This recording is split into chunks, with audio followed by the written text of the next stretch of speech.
Once Upon a Time.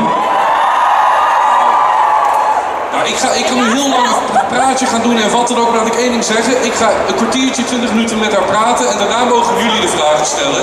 En hoe langer ik nu ga praten of hoe korter we de tijd hebben. Dus laten we direct knallen. Geef even een applaus voor Lana Parrilla. Hello, hello. Well, hello there. Hello, everyone. Hi. Hey, welcome. Someone's sitting in my chair. Oh, should I grab it? It's okay. I'm kidding. If you want it, I have it in my pocket. Oh, this is perfect. This is beautiful. How is everyone? It's so nice of you to be here again, right? It's lovely to be here. Yes. The last time I was here was 2018. Really? Do you have good memories way back then? I do. I love it here. What is your favorite thing about the Con or the Netherlands? Well, first of all, it's beautiful. I mean, it's just gorgeous everywhere you look. Yeah. The greenery, the history, the museums in Amsterdam, really? the people. Yeah, it's nice. lovely. The stroopwafels. You tried a stroopwafel? Oh yeah, I actually OD'd last time I was here. I ate so many. Oh, nice. Well, of course, we all know you from Once Upon a Time. Yes. I think the whole audience is going to ask a lot of questions about it. Fantastic. So I will try some other stuff off topic, because I found out you did your first role when you were 5 years old. Is that correct? Tell me more. Really? In what way? Well, that's what Google told me, that you did your first role in a series when you were 5 years? Not 5 years. How old were you? Oh, God, no. I was much older. Professionally, I didn't start working until I was in my early 20s. Right. But we used to do a lot of like home videos with my family and make films. Oh, really? So maybe this is what it is. When I was quite young, we used to do things like this. We have a lot of little movies that we made. My grandparents were like closeted filmmakers, I guess you could say. Really? Is that what you got into filmmaking? Your family? Yeah, actually, I come from a very artistic family, also a very athletic family. Yeah. So on my mother's side, there's painters and actors and musicians. And so we grew up in a very eccentric and very eclectic household. Really? Yes, my grandfather was a wonderful artist, and my grandmother she was always singing and dancing, and she was an amazing chef, the Italian side. Do we know your family from their work, or? I'm sorry? Do they have famous work? Are they from? Well, my aunt is, she's been in the industry for, oh my God, forever, maybe 50, 60 years, and she's a comedic actress. Her name is Candace Azara. But I don't know if you would know her. She's more known, she says everyone I've known was now dead. And she's much older now. Oh, so also, what brought you into filmmaking besides your family? Was it special? Just my love for the art. Honestly, I just think the craft is so wonderful. I've been acting as a kid. It was kind of in my blood. You know, doing musicals as a kid, doing theater as a kid, singing as a kid, and doing stuff like this. So it was just kind of a natural step for me to become an actor. Oh, really? Because I read on the internet, again, hopefully Google doesn't lie this time, that you wanted to go to Broadway. Is that correct? Yes. I was supposed to do Chicago on October 2020. Which part in Chicago? I was supposed to play Roxy. Roxy Hartwell? Yes, but then it all sort of fell apart because we had a pandemic. I don't know if anyone remembers. So we had this awful pandemic, and then they've come back 2 other times, and the 2 times they've come back, I've been booked. I was on Why Women Kill, so I couldn't do it. And then Lincoln Lawyer, so I couldn't do it. No way. And now we're here, and I don't know, maybe there'll be another opportunity again, but it's unfortunate that it was so close. It was right there, and then the pandemic happened. It screwed up a lot of people's plans, obviously. I'm a huge fan of Chicago. Everybody should watch it, the movie and the video. I know, it's so fun, and I was training for 6 months. I mean, no way. Yeah, really, I was dancing 5 days a week, training, singing. everything. It was very heartbreaking. So to kind of gear myself up again to do all that and to invest in that 6 months, it's a little bit, as you get older, it gets harder. But we'll see. I can imagine. But is there any favorite role you would love to do on Broadway? Oh God, I feel like I'm a little too young, but I really love dramas. I do love like Who's Afraid of Virginia Woolf. I would love to do that. I'd love to play Martha. That's a great one. Yeah, I know. I think I need maybe another 5 years, and then I can do it. I would watch it. I also saw that you do a lot of charity work. I do. I really like a whole list of stuff. I'm big on giving back. I think it's important. It's something I grew up with as a kid. My family was very generous and still is to this day, and I am the same. I always tell everyone, please don't give me gifts, even though people that have given me gifts, thank you, but I'd much rather you spend your money on a charity, making a donation, stuff like this, because that's the best gift that you can give me. But yeah, so I love helping people. Just a wide shot. Is there any charity or any charity work that you would highlight today, would like to highlight? Oh, I mean, I think what's currently happening with the wars in the world, if anyone can make a donation toward helping families, people that have lost families, people that are hungry, I think we all know what's happening in the world. I would prefer for people to donate to probably Doctors Without Borders, because we just know that they're getting the money, right? Yeah. It's going to the right people, so that's what I would support at this time. Nice. It's true, it's really nice. Give her an applause, everyone, because, yeah, it's really nice, really sweet of you. I also, what astonished me was the talks you do about mental health. Say that again? The talks you give about mental health, because you're really open about it. Which one did I do about mental health? About mental health, just being open, spoken about it, about being yourself, getting the help you need. Yeah. And I was wondering, what drives you also to do that? That's kind of charity work, but...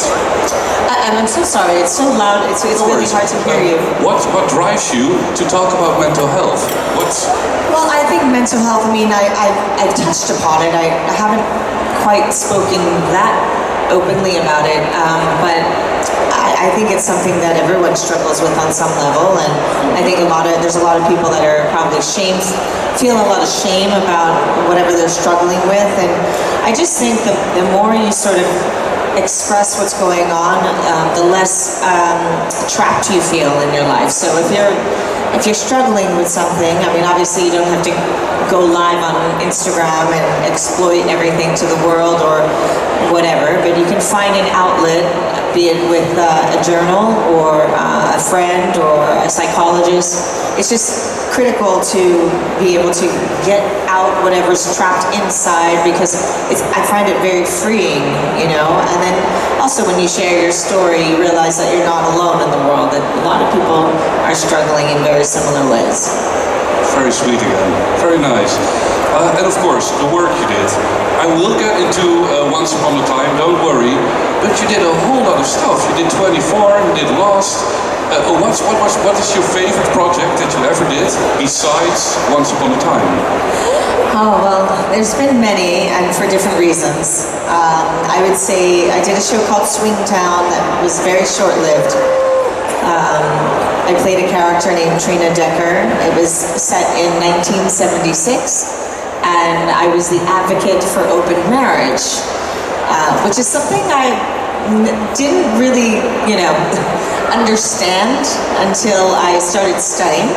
I'm not an advocate, by the way, for everyone to start having menage a trois, but I'm just saying, it was more that stepping into the mind of swingers and trying to understand why they would do this is very fascinating to me. So every time you play a character that has some sort of controversial thing about them, you can't judge them, because you have to understand the choices that they're making. So it becomes a very educational experience.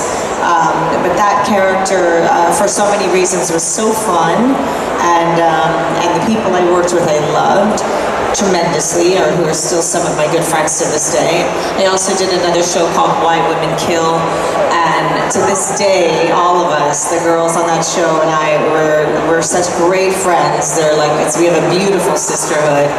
And I will say, you know, once upon a time, I have to include it because even just this past weekend, I was with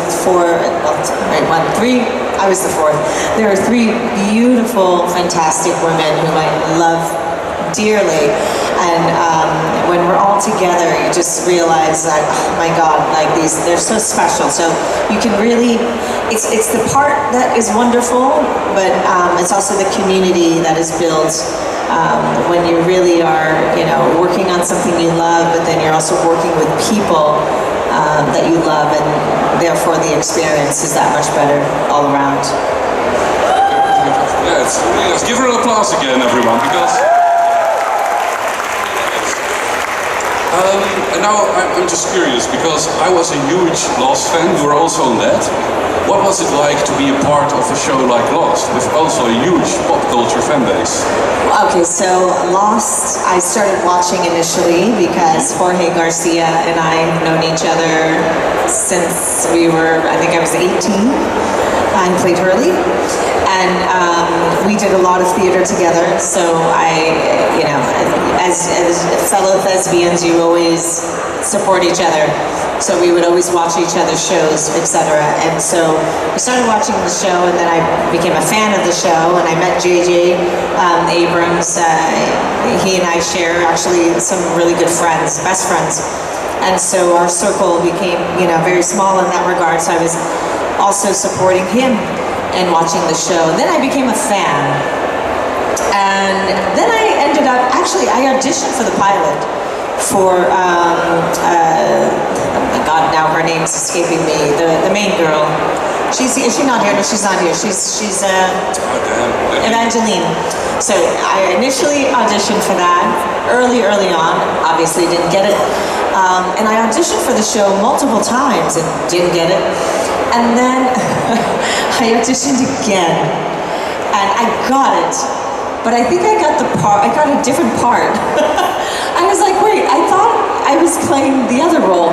Anyway, the funny thing about Lost, and Once Upon a Time did the same thing, is that you never are, whatever sides, meaning the audition sides that you would receive, it was never really part of the story. So the writers actually make up scenes for actors to audition, so they don't spoil anything, because it was very top secret.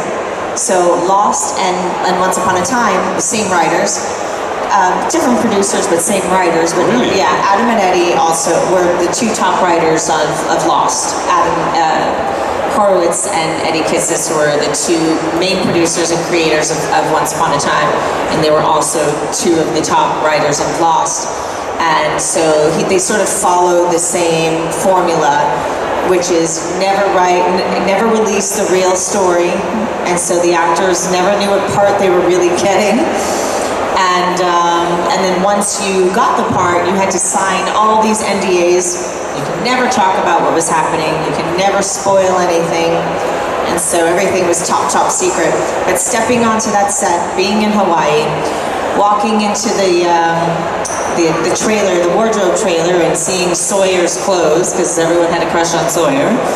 At least I did.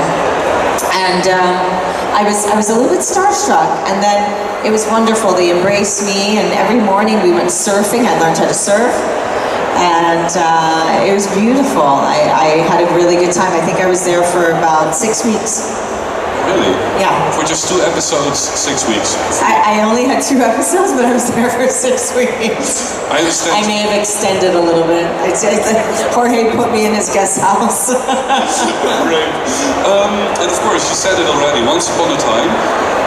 Did you ever knew that Once Upon a Time could become so big as it has been the last years? No, I actually had no idea Once Upon a Time was going to be this big. In fact, when I booked it, I read the script, first of all, I read the script and I absolutely loved it. I thought this is so unique, this is so special, it's probably never going to get picked up. Because sometimes when projects are that great, they don't go, and it's weird, but sometimes that happens, and sometimes, luckily for us, it did. People loved it, and I was really shocked to see how much people loved it.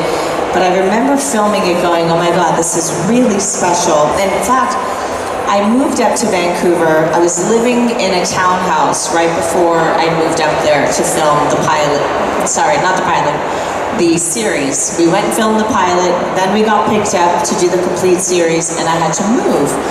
And I remember we threw, Ginny Goodwin and I, who played Snow White, she and I threw a wig party right before, and we invited all of our friends.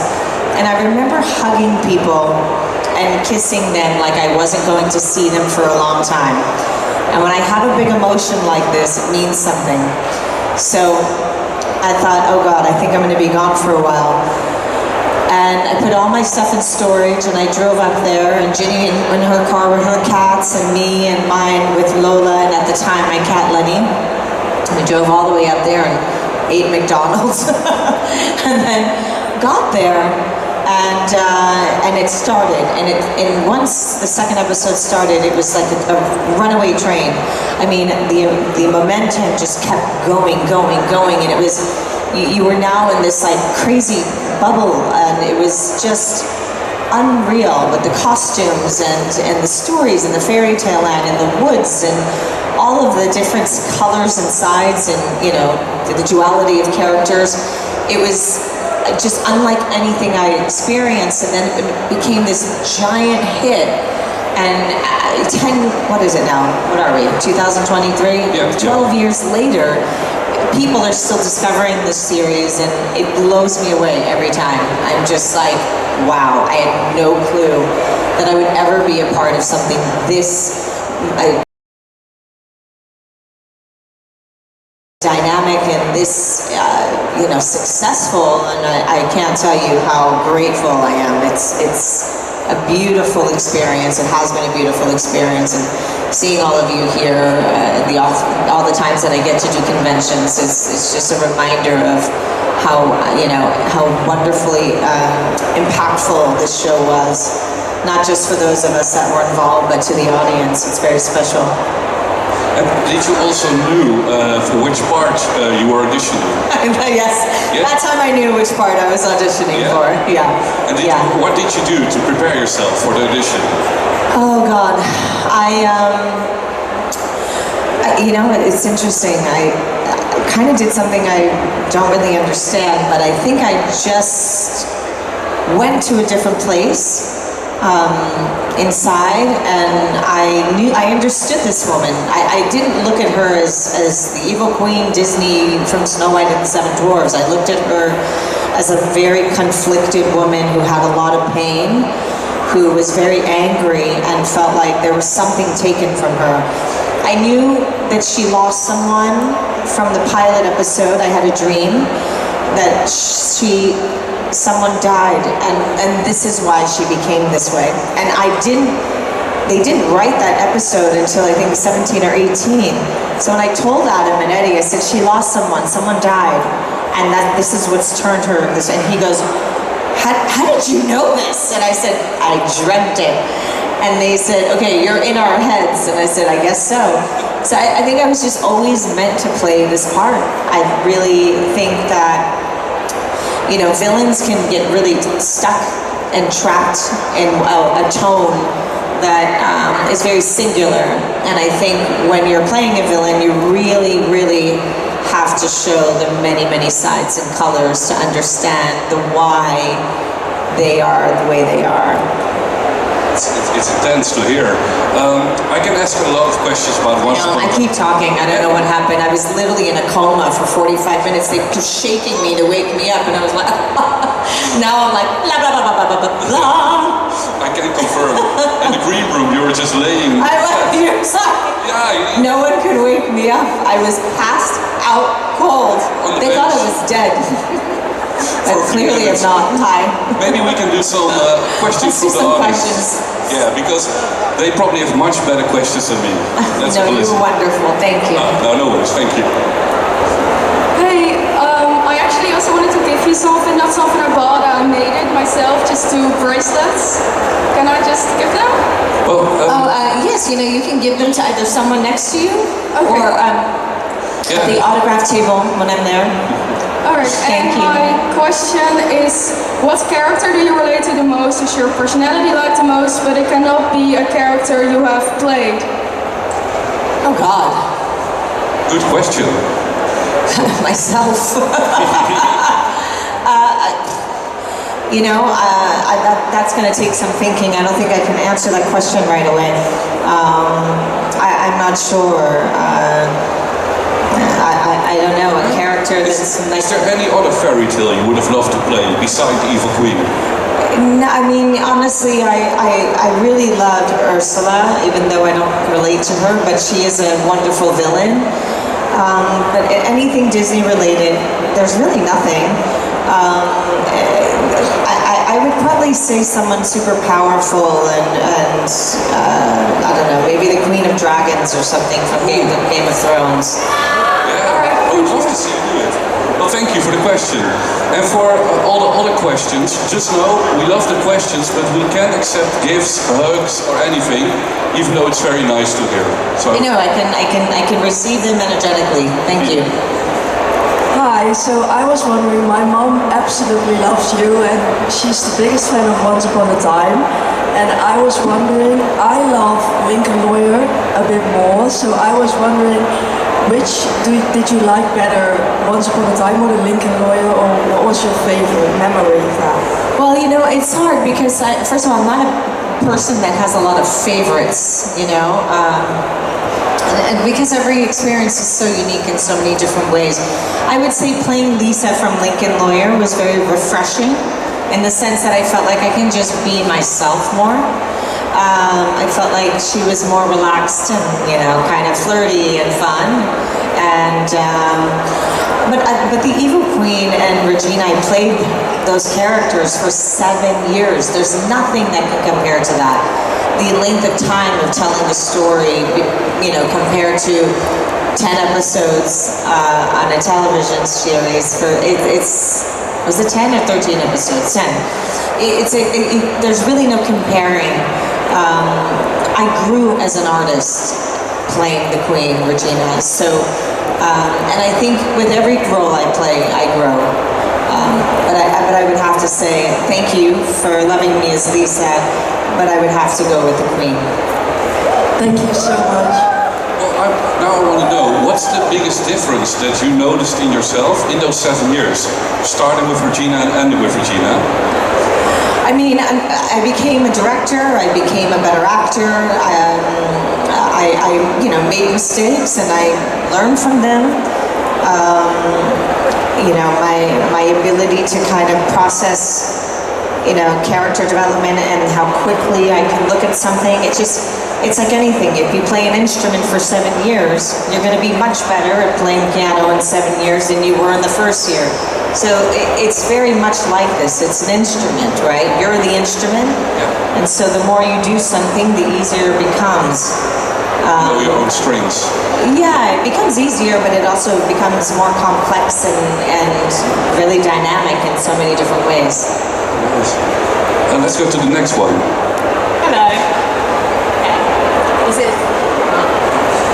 Oh, so my question is also about the Lincoln Lawyer. Alright. So when you joined the cast, A bit more into the microphone. I'm not talking. Oh, there goes. Right, there we go. Okay, so when you joined the cast, did you get all the scripts at once? I need you to speak into the microphone. I can't hear you, babes. When I joined the cast, Yeah, when you joined the cast, did you get all the scripts at once? no, I did not get all the scripts at once. Okay, because that was my next question. Like, you answered the next bit, so that's fine. So when you started reading through, what were your thoughts on Lisa as a person? Because I personally knew there wasn't something quite right about her, if that makes sense. Yes, so it does make sense. In fact, the writers, before we even started filming, had a dinner with me and they told me my character's arc from beginning to end. And for those who haven't seen Lincoln Lawyer, I'm not going to spoil it, but there is a twist. And the twist, I was having a very difficult time with it. I didn't like it. I think in not liking this twist, it helped me play against it, which I think served the character and the confusion of whether, did she do it or did she not do it? And so I was able to cover in a way that really confused a lot of people, because they actually ended up liking her a lot and rooting for her. And I think a lot of people who watched the show wanted the two characters together, at least and Mickey to be an item. So that was my main goal, is that's what I always fought for. And then the twist was their twist, and there was nothing I could do about it. But as you can see at the end, it's still sort of an open ending. And I'm glad they left it that way, because I played it that way for a reason. Thank you. Oh, thank you for the question. And to the next one. Hi Lana. Hello, darling. It's great to see you again. I was also in Paris last weekend. Thank you. So I'm Thank happy you. you're here again now. So my question is, what is your favorite moment with Bex? Like any moment you really treasure or share together? My favorite moment with Bex? Yes. Oh my God. I think maybe when we have our sleepovers. Rebecca Mader she plays the Wicked Witch, who plays my sister in Once Upon a Time, and I was talking about friendships and how they grow and develop when you work together, and what a gift it is. A lot of people in the industry, when you work together, you say, okay, let's have lunch, and you never see each other again. So I think Rebecca and I, because of these conventions, have had the opportunity to really invest in our friendship, and we've traveled the world together. And, like this last weekend in Paris, even though she had a hotel, I said, come stay with me. So we just feel really like family, and her children love me, I love her children. So I think every moment together is a blessing to have with her. She and I are very close, and I will know her for the rest of my days.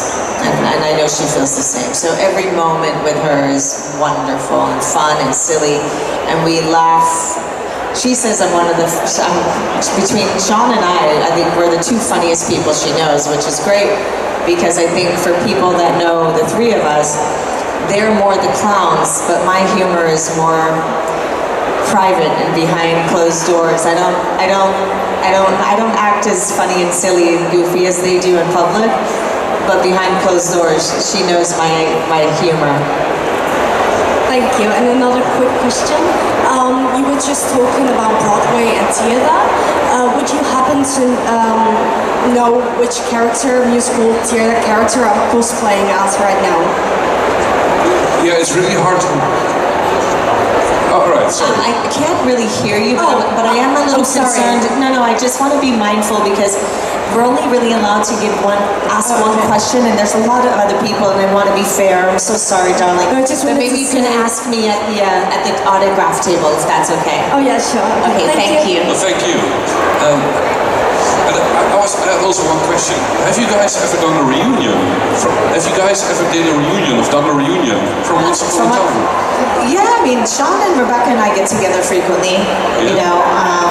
Some of the girls are a little bit scattered, like Kristen I'm going to see soon, and Maren, and then Vic, who I love so much. She lives in,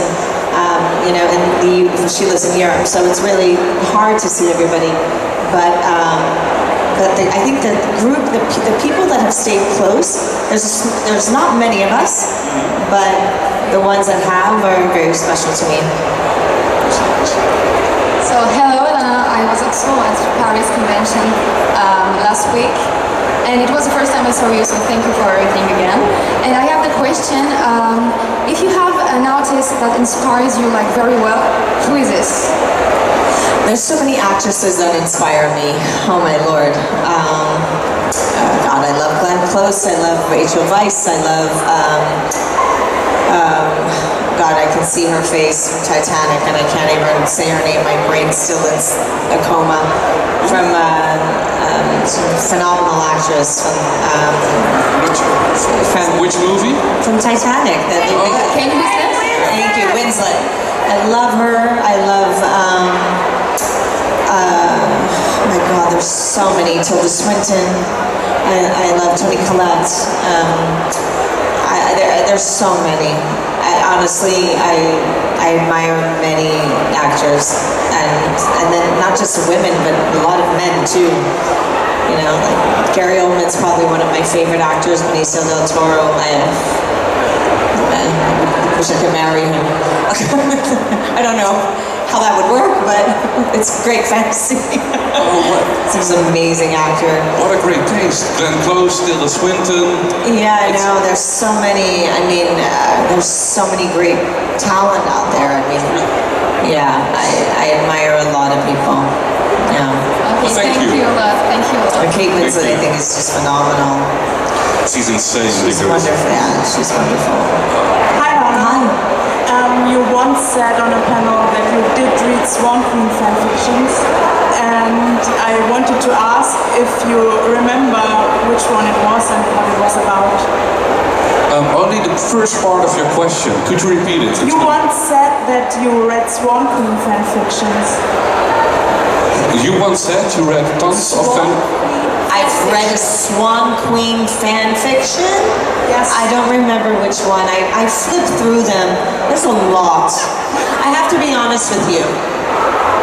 Once Upon a Time took up 7 years of my life.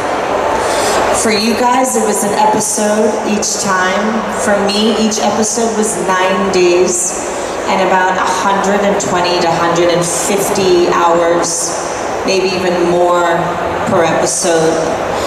So for me, I really try to step away from anything that is Once Upon a Time, because I feel like I've given so much of my life to Once Upon a Time that I want to experience and explore other things that aren't connected to it. But some of the fan fiction that I read, it's in bits and pieces, and it was so long ago. It was during the series. And if I can't remember Kate Winslet's name, I'm definitely not going to remember the fan fiction book. But I have to be honest, because a lot of people say, did you read that? Did you see? And it's hard for me because I lived it, you know, for so long, you know. It's kind of like whatever job you do, how often do you go back and read all those things and try to dive back in? I think when you step away from your job, you want to experience life in a different way, right? It's the same thing for me. But I am inspired by the art that has come out of Once Upon a Time, the fan fictions from all the queens, Swan Queen, and all the ships, and Captain Swan, and Robin Queen, whatever. You know, all those ones that the art, my God, the amount of paintings and drawings and music and stories. I think it's phenomenal, and I encourage everyone to continue to be creative, because the creativity is why we're here. We're meant to be creative people. So, you know, forgive me for not reading every fan fiction, but I can tell you right now I won't be able to. But thanks for the thank question. you. Let's go through So maybe also we the do acting, the there's so last many people here, things. because we're almost through the time right now. Honestly, I did play a doctor a couple of times, and I feel like in that field is something I would have liked to have gone into. I think I would have been a wonderful doctor. I think mostly because my heart is really big and I care about people deeply. But I also love science, and I love exploring new worlds. So marine biology has always been something that I'm fascinated by. You know, going back and doing stuff like that is probably not going to happen at my age. But if I could start over, I might explore those two professions. If I could be 14 again, I may have done that. But I was meant to do this, and so here we are. I'm very blessed. Thank you. Eliza Taylor said the same thing, marine biologist, this morning. Very specific. It's really nice. It's a world that's so unknown, and I mean, it's known, but like not explored enough. You want to be an explorer? Yeah. Hello, what was it like to direct one episode of Once? I'm sorry, can you say it one more time? More into the mic? What was it like to direct like an episode of Once Upon a Time? What was it like to direct an episode of Once Upon a Time? Oh my God, it was phenomenal. I loved it so much. I think directing, and Rebecca keeps saying you need to do it, you need to do it, and I think that directing is something I really do enjoy, and it's something I would love to do more of. She keeps, because I did Rebecca's last big episode, it made it even more special. I think knowing her as well as I did, I was able to bring out sides of her that no one has seen. A vulnerable side in her that was really just so beautiful. And working with my crew and having the support and love that I had from everyone, included from all the camera guys, from every single department. Being on a show that was that big and you had that much money to play, it makes it hard to go and do a small short film. But I loved it. And I feel like my aunt, who knows me my whole life, said you were born to direct. You've been bossing everyone around since you were a child. So, I feel like it's definitely in my wheelhouse, and I probably should invest more time into it. Thank you. Let's go on to the next one. Hi Lana. Hi. Big Once Upon a Time fan. I really loved the musical episode, and I was wondering what you guys did to prepare yourself for that. We had singing lessons, and I had a big dance number, so I was dancing a lot, which I loved. I liked being challenged like this, It's like I want to play some sort of athlete, or like a boxer, or like a swimmer, or something like this in a film, because I love being able to step into something that I don't normally do all the time and rise to the occasion. And so the musical episode challenged me and actually pushed me out of my comfort zone, and I had to sing in front of people I normally would never do. And I had to get over whatever fright and fear that I had around it, and there was a lot. But my hands were tied. It was like, nope, you're doing this. So it was fantastic. And I wish we had more musical episodes, because it was so fun. I haven't really listened to the songs anymore. It's like I said, when you live and breathe something for so long, for so many years, for so many hours, you kind of have to step away from it and enjoy your life for a little bit. So I'd like to do a different musical if possible. Thank you so much. It's our sing-along song to sing in the car. I love that. We only have like 3 or 4 minutes left, so All right, let's try to get through these. I'll be quick. let's go. Hi, Lana. I have a question about Why Women Kill. Yes. Can you share one of your fondest memories working on Why Women Kill? Oh, sorry, can you say what? I need you to speak get close to the microphone. Can you share one of your most fondest memories working on Why Women Kill? My favorite memories, honestly, were working with all the actors. Everyone got along so well. Like I said earlier, we're still really good friends. A lot of us were theater trained, and I think when you're theater trained and you're at that level of professionalism, there's a camaraderie that is built that is undeniable, and all of us were just really loving and supporting one another the entire time, and that's something you don't get to experience a lot. Oh, that's And so it was really nice to be in that environment. Thank you. No, thank you. To the next one. Hi, I was wondering if you have any advice for aspiring actors. Yes, I mean, I would encourage everyone to study, don't focus on becoming famous, really learn your craft. and start in theater because that's the best training. All right, thank you. Hi Lana. Hi. Hi. I had a question for you. Yes. I am a young adult and my question was, what for advice would you give me? What for advice would you give? A young adult. Oh, what kind of advice would she give to a young adult? Yes. Put your phones down and go outside and go for walks in the park. Leave your phone at home. Yes. Yes. Amazing. Get off a dating app and go meet people. Okay. Truly, truly. It's an awful and wonderful device, but it has totally corrupted our minds on so many levels that we're still trying to understand. And I just say, put your phones down and take a look around. There's so much beauty in this world right in front of your eyes. I agree. Thank you. No worries. Now I just want to point at people in the audience and say, put your phone down. Yeah. Hi. Hi, my question is, if you can choose in once upon a time, would you rather choose the evil side or the good side? If you could choose one more time in Once Upon a Time, would you choose the evil side or the good side? Right? Yeah. If I could kill either side? No. Would you choose a good side or the bad side? Oh, which side did I enjoy playing most? No, which one you would rather choose?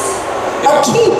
No, rather choose. Choose so to if you be. could choose in Once Upon a Time, would you rather be evil or be good? The great thing about that, the two sides, is in episode, 616 or something like this, 614, is that she embraced both sides. So, she's mad at me. Listen, but it's true. What was it? What? Say something else, come back. She just watched season 1. She said season 1. Oh! Okay, well, don't worry. You're still evil. Then you haven't, no, don't worry. I didn't spoil anything for you. But I will say, if we're in season 1, I would like to play the bad side. Ooh. Yeah. Well, we're about to wrap it up, so thank you for being here, everybody. Thank you guys, it's so lovely to be here. Give it up for Truly. Lana Parrilla. Thank you so much, and I'll see you out there. Ciao. Thank you. En mocht jij nou andere vragen hebben, een fotootje of een handtekening.